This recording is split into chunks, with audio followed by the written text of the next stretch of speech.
ఇప్పుడు శేష క్లినిక్ లో. ఓ కుర్ర విలన్ అక్కడికి పోయాడా? ఏంటమ్మా నువ్వు చిన్న పిల్లని ఒంటరిగా పంపావు? ముందు ఫోన్ కొట్టు. నేనన్నా 5 నిమిషాలు పంచ్ డైలాగులు మాట్లాడాక యాక్షన్లోకి దిగుతాను. ఆడు పంచ్ కొట్టాక పంచ్ డైలాగ్ మాట్లాడతాడు. చెప్పండి అంకుల్. శేష ఎక్కడున్నా? భార్గవ్ క్లినిక్ లో సంతకం పెట్టిస్తున్నాను. రేయ్, అక్కడున్నది విజయ్ కాదరా, భార్గవ్. పిచ్చాడా? టెన్షన్ లో వాక్కు కరెక్ట్ గా చెప్పు. ఆ!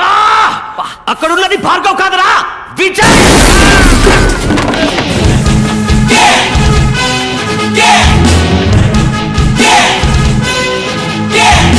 Get lost! ఏం డార్లింగ్, అంకులా ఫోన్ స్పీకర్ లో పెట్టు. డాడీ డార్లింగ్, నువ్వు ఫోన్ స్పీకర్ లో పెట్టాలి. రే విజయ్, పెడతావా మీ అల్లు నేసేనా? వెయిట్. పక్కన మా అన్నగారు ఉన్నారా? WhatsApp bro. ఈ తారని అమ్మని ఏదో కట్ చేస్తామని బెదిరించారు. ఏంటది? ఏంటమ్మా అదేగా కదా? మనకి పిల్ల చేస్తలేం తెలుసు, కత్తి తప్ప. ఎక్కడైతేనే టక్కన కోసేయడమే. తొందరగా వచ్చి కొట్టమని చెప్పు. ఎక్కడుంది అదే? రేయ్ విజయ్, కోసి పరేంలే. Show it. వద్దు విజయ్, చెప్పురా. అదేనా కరెక్టా? శేష శేష, నొప్పుకుందా? నీ ప్రియమైన ప్రాణం ఇప్పుడు నా చేతుల్లో ఉంది. రాబోయే సందం. విజయ్ వాణ్ణేం చేయకు, నేను వస్తున్నాను.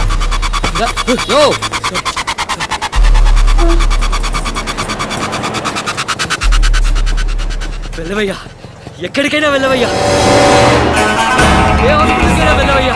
ఎక్కడికి పోవాలో నాకు తెలుసు.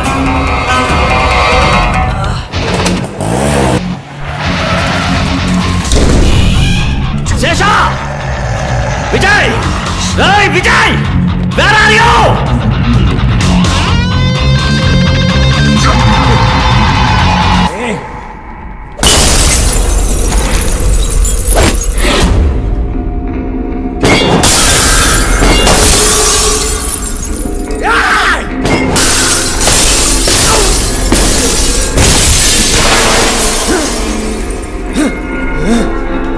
విజయ్!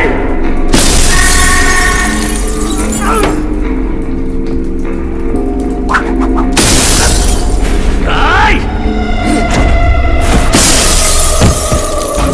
ఎక్కడ?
ఇంకో 10-15 నిమిషాలు వెళ్తాం సార్.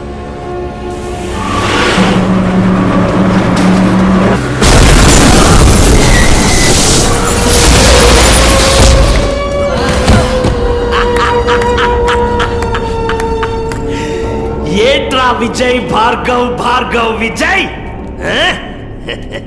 కలిపి ఇతన్ని వేసేయాలనుకున్నాక చచ్చాడు.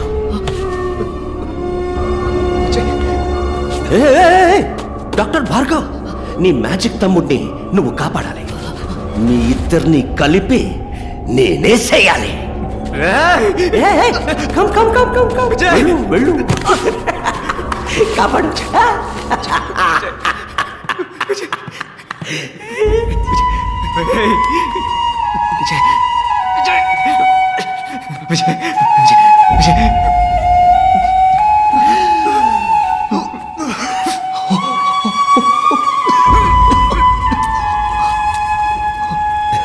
కమాన్ యు బాగా చచ్చి బతకడం నాకేం కొత్త కాదులే బ్రో. బాలే కాశే ఈడొకడు నేను చూసుకుంటాను. నువ్వు ఫైట్ డాక్టర్ ఫైట్ చేయడానికి ఎవరు చెప్పాడ్రా? ఇప్పుడు చూడు సీన్.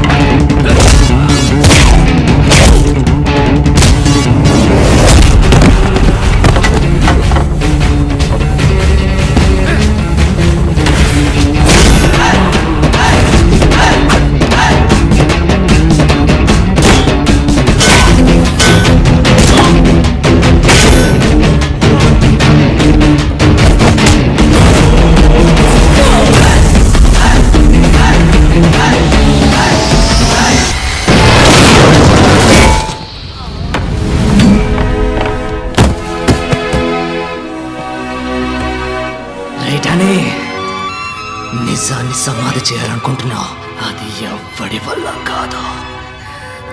ఆ నిజం ఒకటికి రెండుగా నీ కళ్ళ ముందుకొస్తుంది.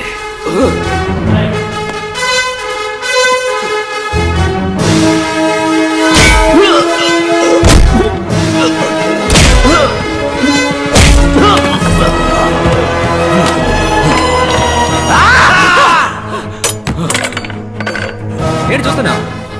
నీలాంటి వాడిని నేను చంపను. నిన్ను చంపడానికి నువ్వే ఈ లోకంలో ఒక్కొక్కరిని తీసుకొచ్చావు చూడు. వాడి చేతిలోనే నీ చావు. ఇందా 5 రూపాయలు. నువ్వు ప్రాణాలతో ఉంటే ఇది తీసుకొని నా క్లినిక్ రా, నేనే నిన్ను కాపాడతాను. రే తమ్ముడు, నీ పని కానీ.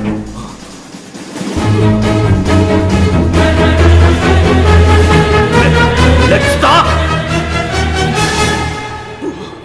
నో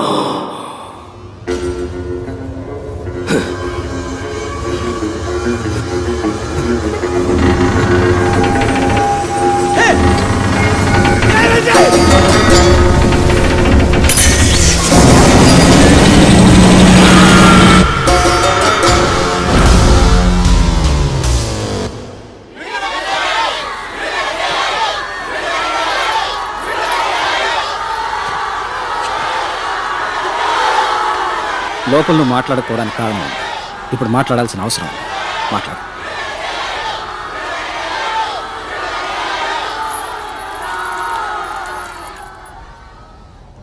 లోపల ఎందరో సాక్షుల ముందు నుంచున్నాను, ఇప్పుడు మీ మనసాక్షి ముందు నుంచున్నాను. నేను చేసింది తప్పో ఒప్పో మీరే చెప్పాలి. ఇంతమందిని చంపే హక్కు మీకు ఎవరిచ్చారు? మనిషి కళ్ళు మూసుకొని నమ్మేది ఇద్దరిని మాత్రమే. ఒకడు దేవుడు, ఇంకొకడు డాక్టర్. దేవుడికేమో మనం జుట్టే ఇస్తున్నాం, కానీ డాక్టర్కి ప్రాణం ఇస్తున్నాం. ఆ డాక్టర్ తప్పు చేయకూడదు. తప్పు చేసేవాడు డాక్టర్ అయి ఉండకూడదు. అన్ని రంగాల్లోనూ తప్పులు జరుగుతున్నాయి, కానీ వైద్య రంగంలో జరుగుతున్న దాని పేరు తప్పు కాదు, నమ్మక ద్రోహం. ఆ ద్రోహానికి క్షమాపణే లేదు. సార్, మెడికల్ సిస్టమ్ బిజినెస్ గా మారిందంటే తప్పెవరిదంటారు? గవర్నమెంట్ హాస్పిటల్ సవ్యంగా సేవలు అందించకపోవడానికి కారణం ఎవరో వాళ్లే నిజమైన నేరస్తులు.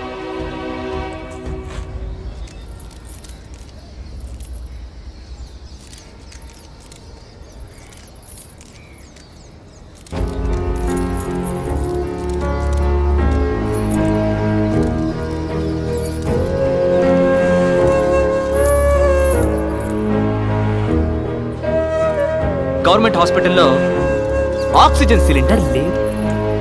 ఎందుకని లేదురా అని అడిగితే 2 సంవత్సరాలుగా సప్లై చేస్తున్న వాడికి డబ్బులు బాకీ అంట. అది మ్యాటర్.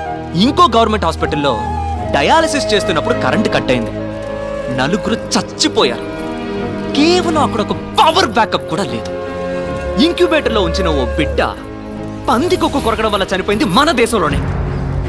జనం రోగాల పేరుకు భయపడడం కన్నా గవర్నమెంట్ హాస్పిటల్ పేరంటే భయపడుతున్నారు. ఆ భయమే ప్రైవేట్ హాస్పిటల్స్ ఇన్వెస్ట్మెంట్.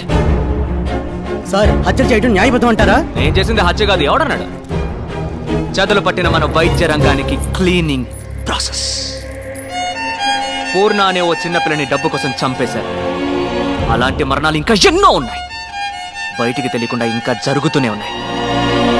ప్రజలకి ప్రభుత్వ ఆసుపత్రుల్లో హక్కుగా దక్కాల్సిన వైద్యం అందక కళ్ళ ముందే అయిన వాడిని పోగొట్టుకుని కన్నీరు మున్నీరవుతున్న సామాన్య ప్రజానీకం అనుభవిస్తున్న ఆ పెయిన్, ఆ కోపం. సార్ ఇప్పుడు చెప్పండి, న్యాయమా అన్యాయమా? న్యాయమే సార్. సార్ అసలు ఏం కావాలి సార్ మీకు? ఆ? ఉచిత వైద్యం.